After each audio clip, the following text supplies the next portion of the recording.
नमस्कार, मैं Vaibhav Mishra, medical and psychiatric social worker, mental health counsellor. दोस्तों, मन की रुचि उत्तर में नहीं प्रश्न में अधिक होती है। मैं एक बार अपने वाक्य को फिर दोहराता हूँ कि मन की रुचि उत्तर में नहीं प्रश्न में अधिक होती है। यही वजह है कि एक प्रश्न का उत्तर मिलने के बाद मन किसी नए दूसरे प्रश्न को खड़ा कर देता है। अगर आप घबराहट की समस्या का सामना कर रहे हैं तो मेरी बात को बारीकी से समझने पर आप पाएंगे कि जब भी आपके मन में कोई प्रश्न उठता है तो आप उसका उत्तर इस उम्मीद के साथ ढूंढने की कोशिश करते हैं कि उत्तर मिलने के बाद आपकी परेशानियां कम होंगी।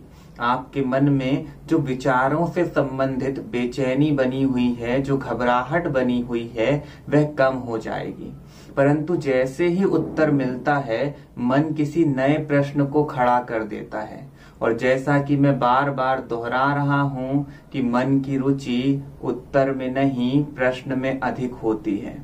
मन एक उत्तर के मिलने के बाद वापस से नए प्रश्न को खड़ा करता है। कहने का तात्पर्य यह है कि उत्तर तो मात्र नए प्रश्न को उठाने का बहाना मात्र है, क्योंकि मन सीधे तौर पर नए नए प्रश्नों को खड़ा करके आपको परेशान करना चाहता है।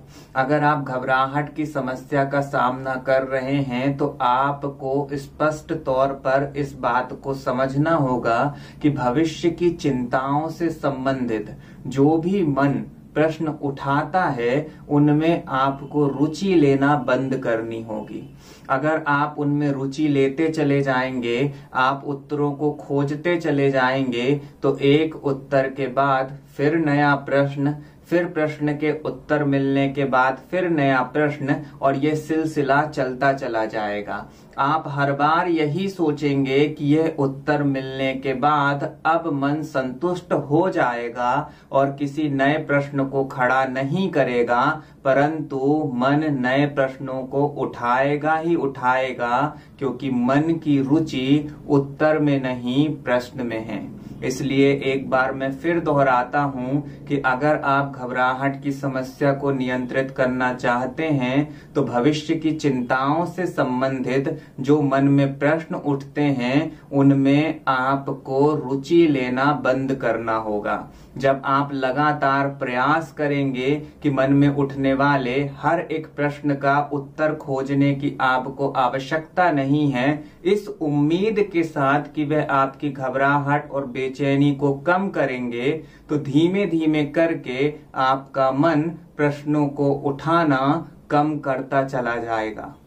और एक समय ऐसा आएगा दोस्तों कि जब प्रश्न तो उठेंगे परंतु आप उन्हें नजरअंदाज करना सीख लेंगे।